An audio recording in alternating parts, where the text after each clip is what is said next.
मुलांनो, मी D.B. सातवडेकर काका आज तुम्हाला एक मस्त गोष्ट सांगणार आहे. तुम्हाला नक्की आवडेल.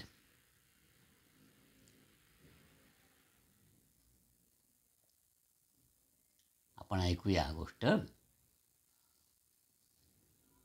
एक तरुण ब्राह्मण होता. त्याचं नाव होतं गणपती.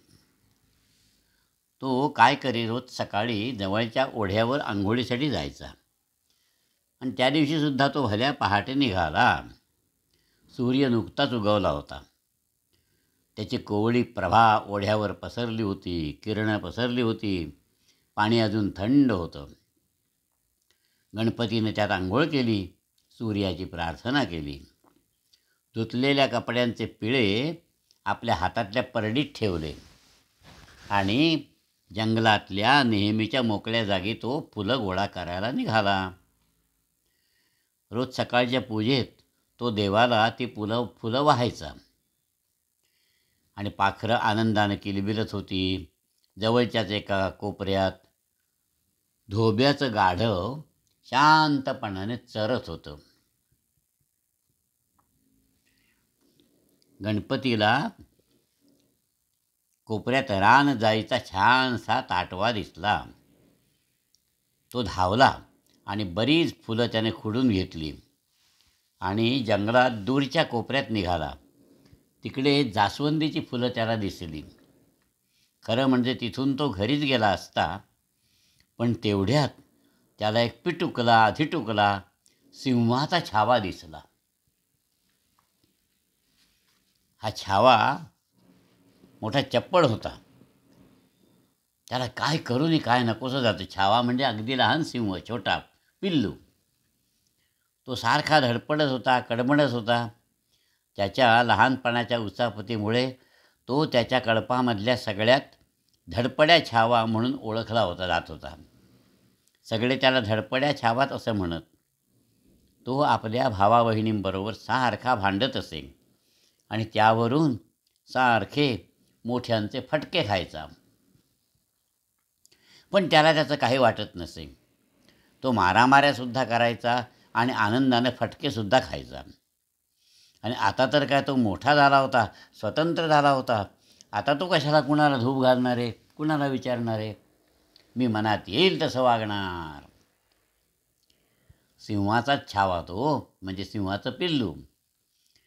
एक दिवशी काय झालं, सकाळी तो ऐटीत इकडे तिकडे बघत होता आणि त्याला गणपती दिसला नाही. गणपती होता जंगलाच्या अगदी टोकाच्या कोपऱ्यात. पण धोब्याच्या गाढवावर त्याची नजर पडली. त्याला वाटलं, अरे वा, ही तर चमचमीत मेजवानीच होणार आहे. याने दिवसाची छान सुरुवात होईल. त्याने मिटक्या मारल्या आणि नेमकं हेच चुकलं, कारण त्या आवाजामुळे गाढवाने कान टवकारले. मग काय झालं, सिंहोबाने मस्त ढरकाळी फोडली आणि त्या दुर्दैवी गाढवावर झडप घेतली. पण दुर्दैव नाही हो, दुर्दैव कुणाचं ठाऊक आहे. गाढवाचं नाही, त्या सिंहाचं दुर्दैव. कारण सिंहानं काय केलं, गाढवाची पाठ धरली, पण नीट पकड घेण्याच्या आतच गाढवानं आपल्या मजबूत मागच्या पायाने त्याला सणसणीत लाथच घातली.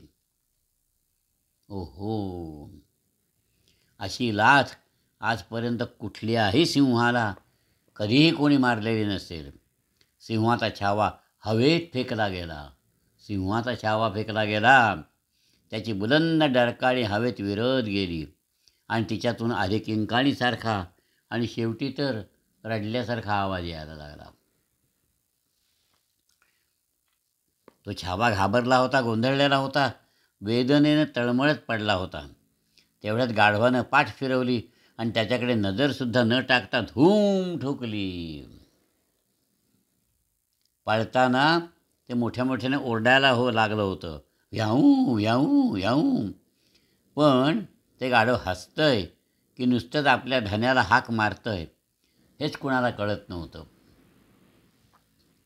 सिंहाची डरकाळी ऐकली आणि गणपती लगबगीनं तिकडे वळला. आता ही गमतीशीर घडामोड त्याला बरोबर दिसली. गाढवाचं ओरडणं पण ऐकलं आणि त्या बिचाऱ्याला राहावे ना.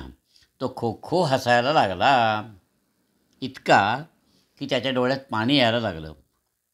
नेहमी राजासारखा रुबाबदार वाटणारा सिंह ढिगाऱ्यावर पडलेला बघितला आणि तो आणखीनच हसायला लागला. समोरच्या दृश्याकडे बघून आणि तो गाढवावरून घसरून पडलेला सिंह, मग त्याला इतका इतका हसण्यासारखं वाटायला लागलं ना. पण बिचारा सिंह कसा बसा सावध होण्याची खटपट करत होता. तो केविलवाणा झाला होता. तेवढ्यात गणपतीच्या हसण्याचा आवाज हलकेच त्याच्या कानावर आला. त्यानं डोळे उघडण्याचा प्रयत्न केला, पण उजवा डोळा सहजासहजी उघडेना, कारण गाढवाची लाथ नेमकी त्या डोळ्यावरच बसलेली होती. त्याचा डोळा काळा निळा झाला होता, पण त्याचा डावा डोळा शाबूत होता. तो उघडल्याबरोबर त्याला एक भयंकर दृश्य दिसलं. एक लहानसा माणूस त्याच्या पंजाच्या टप्प्यात उभा होता आणि तो पळून जाण्याचा प्रयत्न करत नव्हताच म्हणजे गणपती, तर सर्वात कडेलोट म्हणजे तो हसण्याचा आवाज त्या माणसाचाच होता. सिंहानं डोळे किलकिले केले, मान हलवली, इकडे तिकडे नजर टाकली आणि हसण्यासारखं त्याला काहीच दिसेना. चिडून त्याने विचारलं, एवढं हसण्यासारखं काय झालं?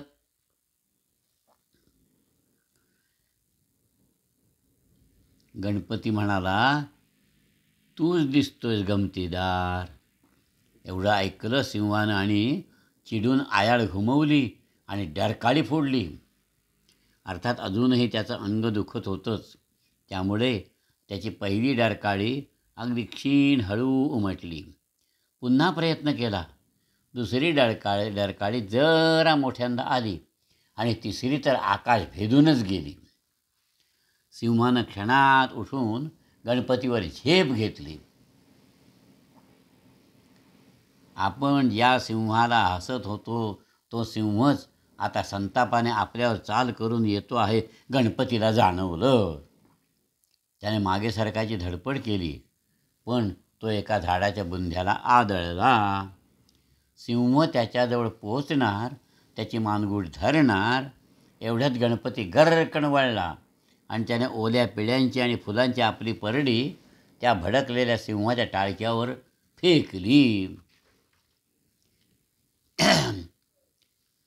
त्या बिचाऱ्या सिंहाला काही कळलंच नाही. परडीतल्या वस्तूंपासून स्वतःची सुटका करून घ्यायला लागली.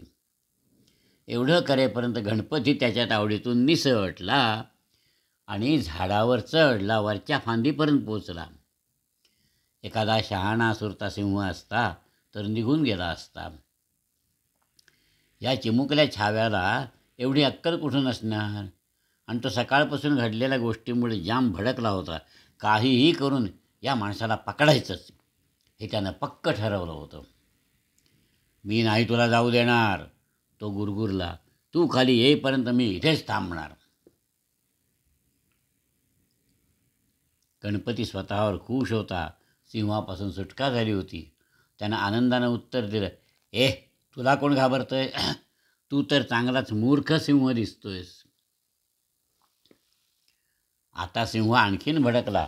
दात ओठ खात त्याने मोठी लांब लचक डरकाळी फोडली, आरोळी दिली आणि मग झाडाच्या बुंध्याची बैठकच मारली. गणपतीनं दरवेळेला हालचाल केली की सिंहाची आपल्यावर रोखलेली नजर त्याला दिसायची. पण आता सिंहाकडे बघण्याइतका आणि त्याचा अंदाज घेण्याइतका वेळ त्याच्याजवळ होता. सिंह लहानसा असला तरी त्याच्याकडे दुर्लक्ष करता येणार नाही हे त्याने ओळखलं होतं. खाली सिंह टपून बसलेला आणि आपण झाडाच्या शेंड्यावर, असं किती वेळ राहणार?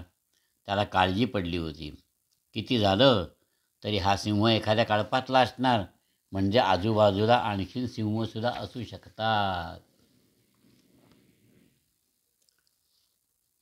गणपतीनं गप्पा मारायला मग काय दोस्ता, तुझे आईबाबा तुला शोधत असतील असं नाही का वाटत? सरळ सिंहाबरोबर गप्पा मारायला सुरुवात केली. सिंह गुरुगुरला, तू खाली तर ये, मग देतो तुझी सगळ्यांची ओळख करून. गणपती म्हणाला, त्यापेक्षा तूच का वर येत नाहीस, म्हणजे आपण छान गप्पा तरी मारू. मुद्दाम कुरापतच काढायची होती. सिंह आपले विस्तवासारखे डोळे त्याच्यावर रोखून निपचित पडून राहिला. अर्थात तू हरवलास तरी तुला शोधायला तुझ्या आईबाबांना फारसे कष्ट पडणार नाहीत, गणपती म्हणाला. त्या गरीब बिचाऱ्या बगळ्यांना आपली पिलं सापडेनशी झाली, तसं नाही होणार. तुला ती गोष्ट माहीत आहे ना. आता सिंहाला गोष्ट ऐकण्याची उत्सुकता लागली. कुठली गोष्ट? बगड्यांची? नाहीतर काय, तळ्याच्या काठी कुरणात ते 2 पांढरे बगळे नाहीत का माहिती तुला? सिंह त्रासून म्हणाला, मला नाही रे माहिती. गणपतीने घसा खाकरला. बरं आहे तर सांगू मी तुला गोष्ट. 2 होते पांढरे बगळे. आपल्या पिलाला शोधून शोधून टेकीला आले, त्यांची ही गोष्ट आहे. आता सिंह गवतात ऐस पैस बसला. त्याला छान गोष्ट ऐकायला केव्हाही आवडतच असेल. तुम्हाला कशी गोष्ट आवडते तशी सिंहाला पण आवडत होती. गणपतीने सांगायला सुरुवात केली. कोणे एकेकाळी एका रानात तळ्याच्या काठी उंच उंच गवतात 2 बगड्यांचं एक घरटं होतं. ते दोन्ही पक्षी आनंदात होते, धडपडे होते. त्यांचं लहानसं कुटुंब होतं आणि त्यांच्या पिलांना सारखी भूक लागलेली असे. दिवस ते दिवस ते बगळे त्या उंच गवतात आपल्या पिलांसाठी चवदार अन्न शोधत राहायचे, फिरत राहायचे. अरे पण त्यांना गवतातलं घरटं सापडणार कसं, सिंह म्हणाला. ब्राह्मण म्हणाला, त्यांना तो प्रश्न कधीच पडत नसे.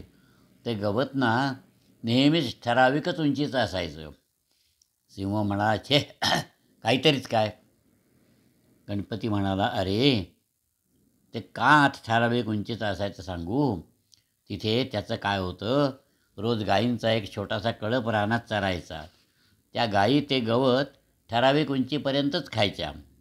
त्यामुळे बगड्यांचं कुटुंब मजेत होतं. पण एक दिवस सिंहाची उत्कंठा ताणली जावी म्हणून गणपती सांगता सांगता थांबला. सिंह म्हणाला, पुढे काय झालं. त्या दिवशी सकाळी काय झालं, बगळे नेहमीसारखेच पिल्लांचं अन्न आणायला बाहेर पडले होते. त्यांच्यातली आई एक छोटा किडा घेऊन लवकरच आली. घरट्याच्या नेहमीच्या जागी गेली, पण घरटं तिथे नव्हतंच. पुढे मागे सगळीकडे ती फिरली, पण घरटं कुठं दिसेना. बिचारी घाबरून रडायला लागली ना. पुन्हा शोधत सुटली. तिचं रडणं ऐकून दुसरा बगळा तिथे आला. बघतो तो काय, आधी जिथे घरटं होतं ना त्या रानातल्या जागेवर आई घिरट्या घालते, पण गेलं तरी कुठे घरटं. खाली तर नुसतंच गवत होतं. ते बाबासुद्धा घाबरले. आणखी थोडा वेळ दोघांनी शोधाशोध केली. दमून भागून गेलेले ते गवतातून डोकावणाऱ्या एका दगडावर बसले. सिंह मध्येच म्हणाला, अरे त्या घरट्याचं काय झालं. गणपती म्हणाला, ते दोघे बगळेसुद्धा याच विचारात पडले होते. घरटं शोधायला कोणी आपल्याला मदत करील का, यासाठी तो बगळा जिकडे तिकडे बघायला लागला, पण आसपास कोणीही नव्हतं. बाबा म्हणाले, इथे तर गायीसुद्धा नाहीत, नाहीतर आपण त्यांची मदत मागितली असती. आई खेदानं म्हणाले, हो, एरवी बहुतेक गायी बऱ्याच लवकर रानात चरायला येतात. तोपर्यंत बाबा किंचाळले, समजलं आपल्या घरट्याला काय झालं असेल, ते ते उंच गवतात हरवून गेलेलं असणार. ती म्हणाली, छे, असं कधीच झालेलं नाही. सिंह गुरकावला. गायी गवत नेहमी एकाच उंचीचं ठेवायच्या असं तूच तर म्हणतोस ना, मग यावेळेला काय बी नसलं. असं आहे, त्या दिवशी काय झालं, सकाळी गायी चरायला आल्याच नव्हत्या. आदल्या दिवशी पण आल्या नव्हत्या. त्यांनी गवत खाल्लेलं नव्हतं, रान माजलं होतं. त्यात बगड्यांचं घरटं त्यातून दिसत नव्हतं. आईला त्याने सांगितलं, ती पण खुलली, पण त्यांना अजूनसुद्धा घरट्यापर्यंतची वाट शोधायचीच होती. सिंहोबा, त्यांच्या जागी तुम्ही असता तर काय केलं असतं. गणपती म्हणाला, मी सरळ गायींना चरायला रानात आणलं असतं. बरोबर, गणपती म्हणाला. बगड्याने नेमकं तेच करायचा प्रयत्न केला. ते जवळच्या एका शेतकऱ्याच्या घराकडे उडत उडत उडत गेले. त्याच्या गोठ्यात त्यांना गायी दिसल्या. बगडे म्हणाले, तुम्ही आमच्या रानात चरायला येता का? लवकर आलात तर बरं. कळपातली म्होरकी गाय होती. ती म्हणाली, आलो असतो हो, पण गुराख्यानं आम्हाला तिकडे न्यायला नको का? म्हणजे तो तुम्हाला दुसरीकडे पण चरायला नेतो का? काय म्हणाले, नाही हो, पण तो काल आलाच नव्हता, आज पण आला नाही. आम्हाला दिवसभर गोठ्यात थांबायचा कंटाळा येतो. बगडे जरा काळजीत पडल्यासारखे वाटत आहेत. ती म्हणाली, काही अडचण आहे का? बगड्याने आपली अडचण सांगितली. गुराखी आल्याबरोबर आम्ही तुमच्या मदतीला येऊ, असं गायी म्हणाल्या. म्हणजे आता त्या गुराख्याकडे गेल्या असतील ना? सिंह म्हणाला. हो ना. बगडे गुराख्याकडे गेले तेव्हा तो झोपडीबाहेर उदासवाणा बसला होता. बगड्यांची अडचण त्याने ऐकून घेतली आणि तो म्हणाला, त्याला स्वतःला खायला मिळालं ना तर तो गायींना चरायला न्यायला तयार होता. गेले 2 दिवस त्याच्या बायकोनं घरात काही स्वयंपाकच केला नव्हता. त्यामुळे तो अतिशय भुकेलेला होता. असं का बरं? बगड्यांनी गुराख्याच्या बायकोला हाच प्रश्न विचारला. तेव्हा ती म्हणाली, तिचं 2 वर्षाचं बाळ रडत होतं. त्यानं डोकं उठवलं. ती काहीच धड करू शकत नव्हती. अरे अरे अरे, पण ते बाळ असं का विचित्र रडत होतं? बगड्याने सुद्धा बाळाला हेच विचारलं. तो म्हणाला, त्याला सारख्या मुंग्या चावत होत्या. बिचाऱ्याचे हात त्यामुळे सुजून लालबुंद झाले होते. कमाल आहे मुंग्यांची. तशी मला त्या नेहमीच त्रासदायकच वाटतात, सिंह पण म्हणाला. पण बगड्यांनी मुंग्यांना त्याबद्दल विचारलं तर त्यांच्याजवळ एक कारण होतंच. कुठलं कारण असेल सिंहोबा? मुंग्यांना चावण्याचं काही कारण असेल असं काय मला कधी वाटत नाही. अरे खरं म्हणजे एरवी त्यांना काही खास कारण नसतं, पण यावेळेस होतं. त्या काय म्हणायला ते तर ऐक. बाळानं खुशाल यावं, आमचं वारूळ डिवचावं, मग सांगा पाहू तुम्हीच, आम्ही का हो गप्प राहावं. मूर्खच आहे बाळ. त्याच्यापेक्षा सिंहाच्या गुहेत शिरणंसुद्धा जास्त सुरक्षित नाही का? सिंह पुटपुटला. आता गणपती म्हणाला, ते सुद्धा बरोबरच आहे रे. बगड्याने मुंग्याला सांगितलं, आम्ही बाळाशी त्याबद्दल बोलूया. मग ते बाळाजवळ गेले. म्हणाले, बाळा, वारुळात हात घालू नये. हे तू कबूल करणार असशील ना तर आम्ही दर शुक्रवारी तुझ्याशी खेळायला येऊ. तुला छान छान फळं आणून देऊ. बाळानं हे कबूल केलं आणि मग त्याचं रडणं थांबलं. आता गुराख्याच्या बायकोची बाळाची काळजी नव्हती. तिने तासाभरात गुराख्याला मस्तपैकी जेवायला वाढलं आणि गुराख्यानं आपल्या गायी रानात चरायला नेल्या. गायीने गवत खाऊन रान साफ केलं.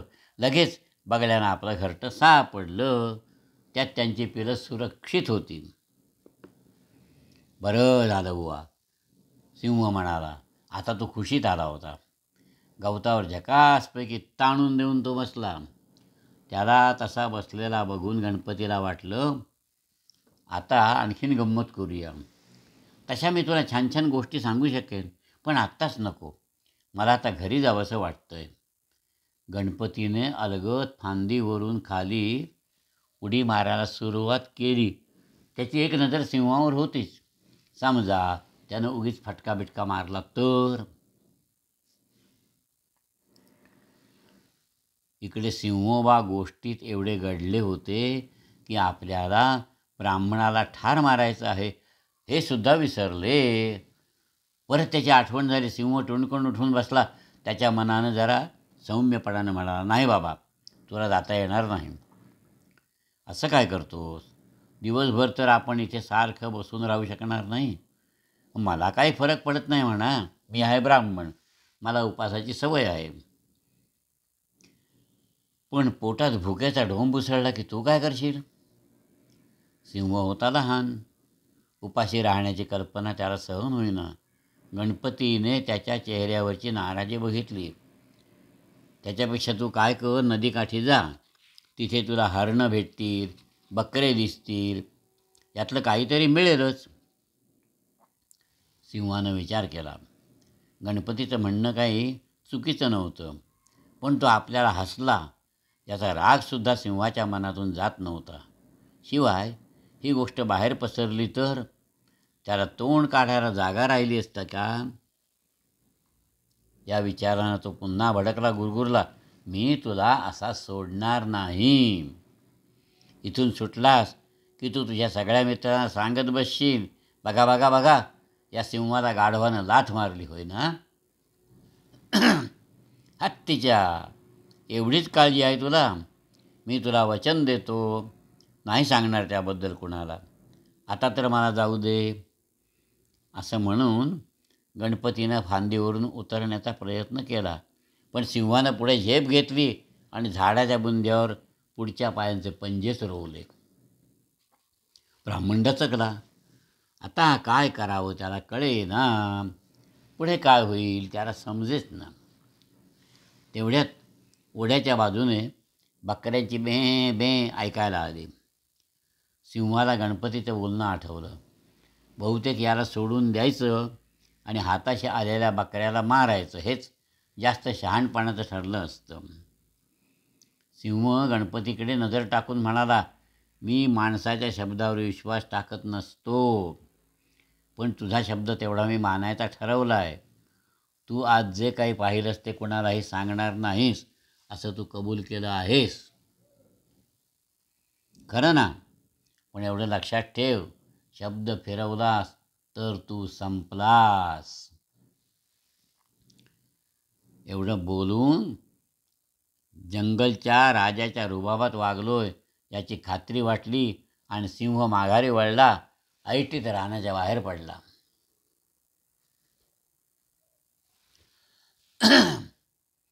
सुटकेच्या आनंदात गणपतीनं परडी उचलली, कपडे तिच्यात कोंबले आणि वेगानं आपल्या गावाकडे परतला. आजचा दिवस पूजेसाठी फुलं नसली तरी चालतील असं गणपतीने ठरवून टाकलं. सिंह ओढ्याच्या काठाने रमत गमत चालला होता आणि जंगलाच्या काठाकाठानं माजलेल्या उंच गवतात लपून त्याने चौफेर नजर टाकली.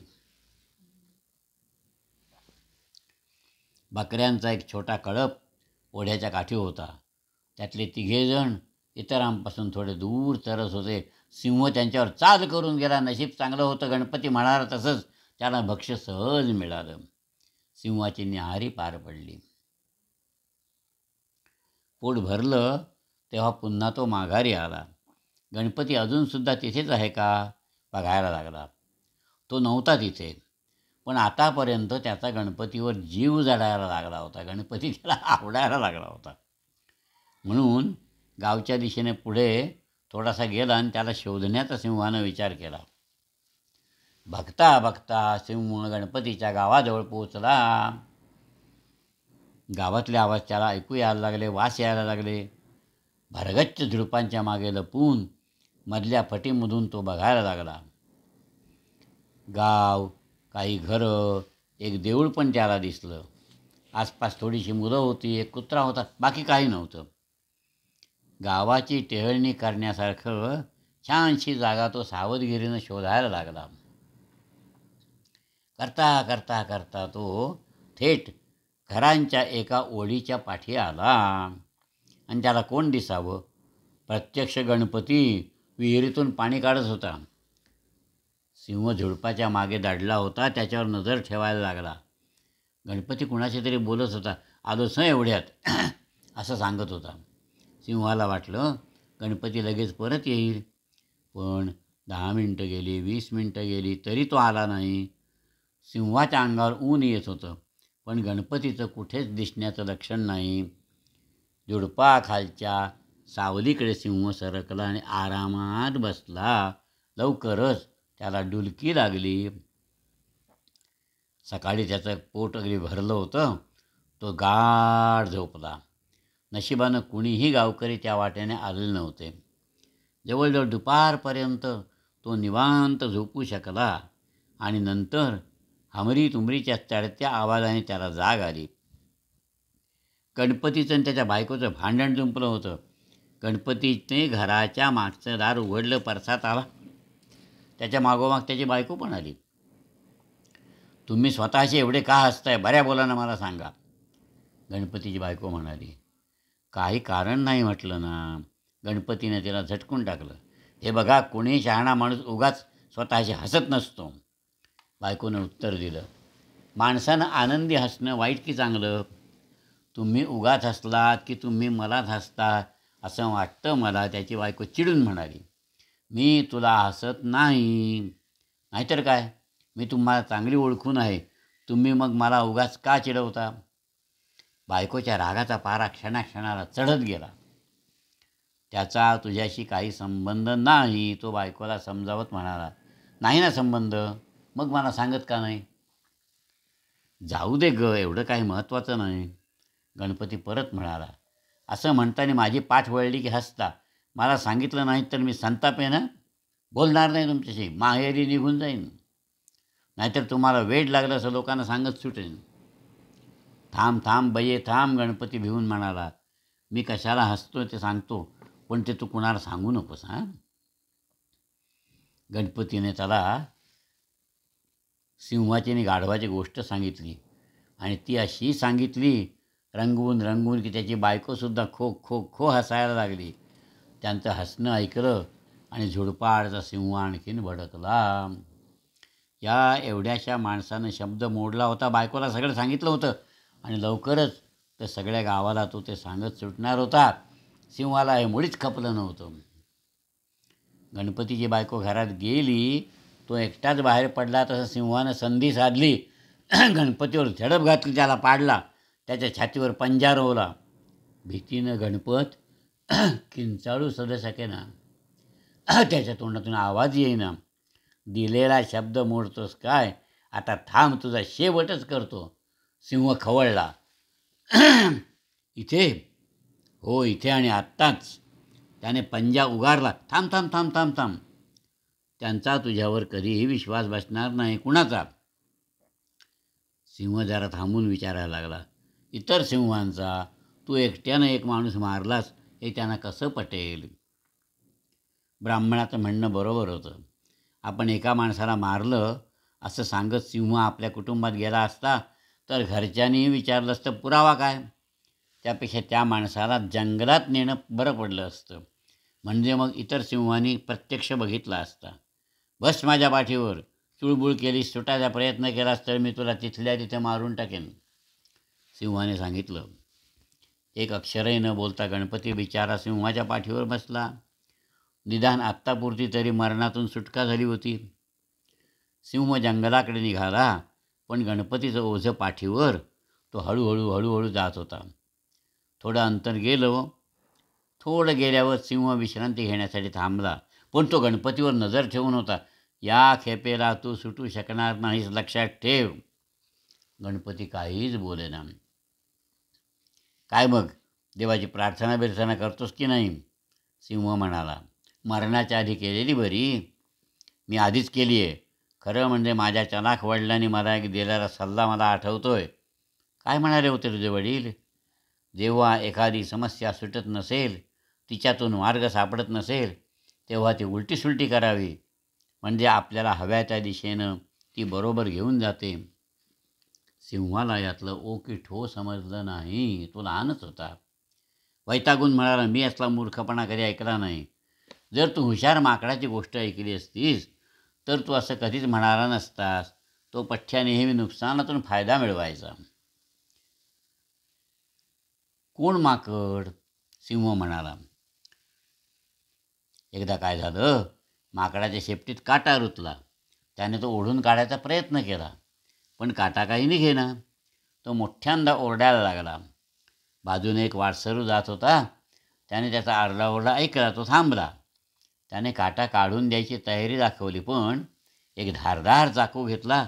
काटा हळूच काढण्याचा प्रयत्न केला, पण माकड स्थिर राहीना. ते एकदम वळलं आणि वाटसरूच्या हातातला चाकू पडला. माकडाची शेपटीच कापली गेली. सिंह खो खो हसायला लागला. बरी खोड मोडली माकडाची. सगळं असंच म्हणालं रे, पण असं झालं आणि माकड शांत राहील म्हणतोस की काय. ते लागले किंचाळायला. मदत करायला निघालेल्या माणसाशी भांडायला. आधी माझी शेपटी पहिल्यासारखी कर असा धोशा त्यानं लावला. मग तो बिचारा माणूस तसं कसं करू शकेल. नाहीतर तुझा चाकू मला दे, माकड ओरडलं. त्याला चाकू देण्याशिवाय तो माणूस करणार तरी काय. चाकू मिळाला. माकड झालं खुश. आता त्याला हलवायला शेपटीच नव्हती, पण त्याच्याजवळ चांगला धारदार चाकू तर होता. त्याचे वेगवेगळे उपयोग तो करू शकला असता. माकडाकडे चाकू आला म्हणजे बोलायलाच नको. तो चाकूचा कसा उपयोग करील काय सांगावं. सिंह म्हणाला, हो ना. रस्त्यावरून जाताना माकडाला काही पोरं दिसली. ती कच्च्या कैऱ्यांचा एक ढीग मधोमध घेऊन त्यांची वाटणी करत होती. मुलं खुश होती. कैऱ्या होत्या थोड्या. साहजिकच त्यांच्यात भांडाभांडी सुरू झाली. माकड ती ऐकायला थांबलं. यातून मारामारी झाली असती तर ती बघायला मजा आली असती. मला पण मारामाऱ्या आवडतात, सिंह म्हणाला, पण त्या फार अटीतटीच्या नसाव्यात. या मुलाने खरी मारामारी केली नाही म्हणा, कारण तेवढ्यात एका मुलाला माकडाच्या हातातला चाकू दिसला. त्यानं माकडापाशी तो मागितला, कारण चाकूनच त्यांना कैऱ्यांची नीट वाटणी करता येणार होती. माकडाने चाकू दिला. पोरं कैऱ्या कापायला लागली. पण एक कैरी एवढी टणक होती की ती कापताना चाकू तुटला. माकड भडकलं. त्याने थैथयाट सुरू केला. ही माकडं जेव्हा बडबडायला लागतात तेव्हा वेड लागायची पाडी येते, सिंह म्हणाला. नाहीतर काय. काय करावं हे बिचाऱ्या पोरांना कळेना. चाकू नीट करून द्या, नाहीतर कैऱ्या तरी द्या. आता चाकू तर चिकटवणं शक्य नव्हतं. मग पोराने माकडाला कैऱ्या दिल्या. पुन्हा एकदा आपण चांगला सौदा केला अशी माकडाची खात्री पटली. कैऱ्या मटकावत मटकावत खुशीनं पुढे निघाला. करता करता करता त्याच्याजवळ फक्त एकच कैरी उरली. कच्च्या कैऱ्या फारच आंबट असतात बाबा, सिंह म्हणाला. मी एकदाच एक कैरी खायला गेलो. माझे सगळे दात आंबून गेले. पण माकडांना फळं फार आवडतात. माकडानं नक्कीच मनसोक्त कैऱ्या खाल्लेल्या असतील आणि शेवटची कैरी हरवल्यावर त्याला इतकी हळहळ केली नसती. कैरी हरवली, खरं म्हणजे ती त्यानं देऊन टाकली होती. त्याला एक भेटली होती म्हातारी. म्हातारी झाडाखाली बसून दुपारचं जेवत होती. खाता खाता पुटपुटत होती आणि ती काय पुटपुटते असं माकडानं विचारलं. तेव्हा ती म्हणाली, तिला भाताबरोबर काहीतरी चवदार खायला हवं होतं. माकडानं तिला कैरी दिली, पण तिनं कैरीचा पहिला चावा घ्यायचा अवकाश त्यानं असा आरडाओरडा सुरू केला, एवढं झालं तरी काय, तू माझी कैरी खाल्लीस. सिंह म्हणाला, मूर्ख कुणीकडलं. त्याला तिनं कैरी खायला दिली होती, खायला नको होती तर दिलीच कशासाठी. अरे मूर्खपणाच होता सगळा. त्या बाईलासुद्धा कळे नसं झालं. तरीसुद्धा तिनं माकडाची समजूत घालायचा प्रयत्न केला, पण ते ऐकेल तर ना. शेवटी त्यानं हट्ट धरला. म्हातारीनं उरलं सुरलं अन्न त्याला द्यावं आणि असल्या कटकट्या प्राण्यापासून सुटका करून घेण्यासाठी काहीही करण्याची आतापर्यंत म्हातारीची तयारी झाली होती. तिने अन्न गोळा केलं आणि त्याला देऊन टाकलं. हा सौदा माकडाला आवडला, कारण त्याला आता भूक लागायला सुरुवात झाली होती. संपली का तुझी गोष्ट? छे छे, गणपती म्हणाला. निम्मशिम्म अन्न खाल्ल्यावर माकडाला जवळून ढोल वाजवल्याचा आवाज ऐकायला आला. काय चाललंय हे बघायला तो गेला.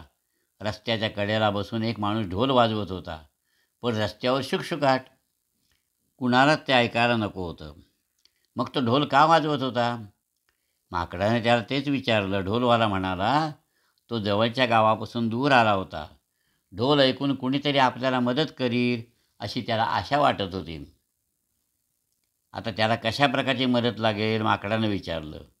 ढोलवाला भुकेला होता. त्याला हवं होतं काहीतरी खायला. माकडाजवळ थोडं अन्न होतं, पण ते त्याने द्यावं का ढोलवाल्याला? हो बरोबर, त्यापासून त्याला काय फायदा होणार, सिंह म्हणाला. बरोबर आहे, माकडानं हाच विचार केला. ढोलवाला अन्नाच्या बदली काय देईल असं विचारलं. ढोलवाल्याकडे फक्त 2च ढोल होते, एक मोठा एक छोटा. अन्नाच्या बदल्यात तो म्हणाला, हा छोटा ढोल घेऊन जा. छोटा ढोल माकडाला एवढा आवडला, त्यानं उरलेलं अन्न लगोलग ढोलवाल्याला दिलं. माकड खुश झालं. ढोलवाल्याने त्याचे आभार मानले. माकडाला आपल्या सगळ्या इच्छा पूर्ण झाल्यासारख्या वाटल्या. त्यानंतर त्यानं काय केलं असेल ओळख बरं. आणखी कोणाला त्रास नाही ना दिला? सिंह म्हणाला. नाही नाही, या खेपेला तसं काही नाही केलं. उलट तो एका झाडाच्या उंच फांदीवर बसून गायला लागला. शिपटी गेली, चाकू मिळाला, हैया हैया हो.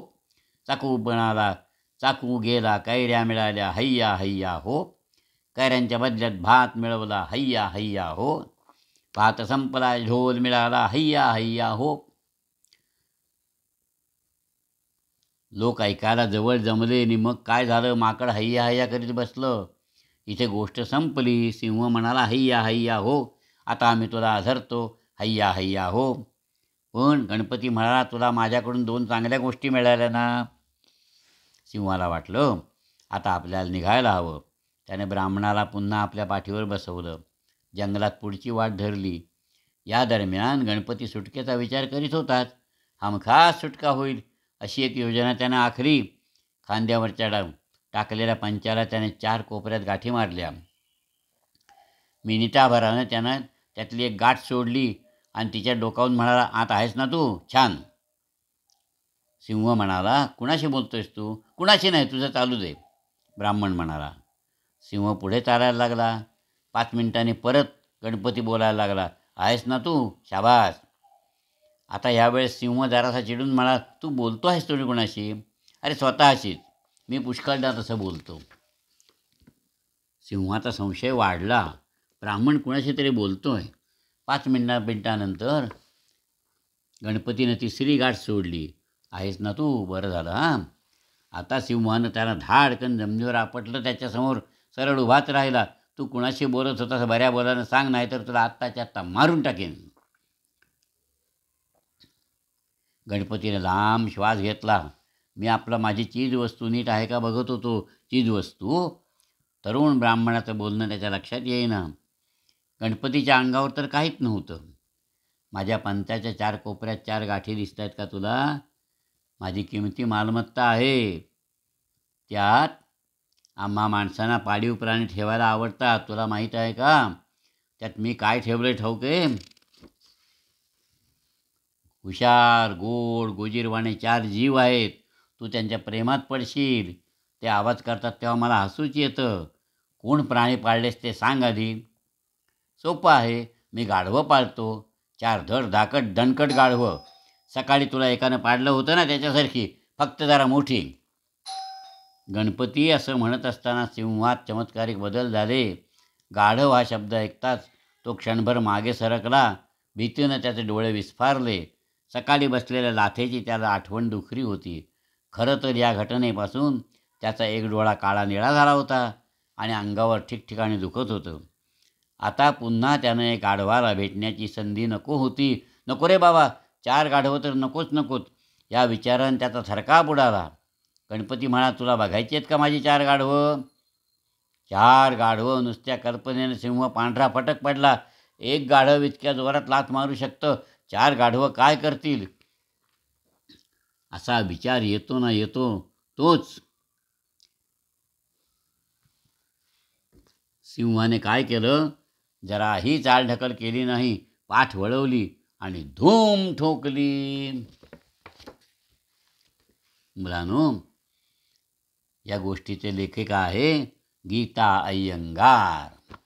छान वाटली ना गोष्ट?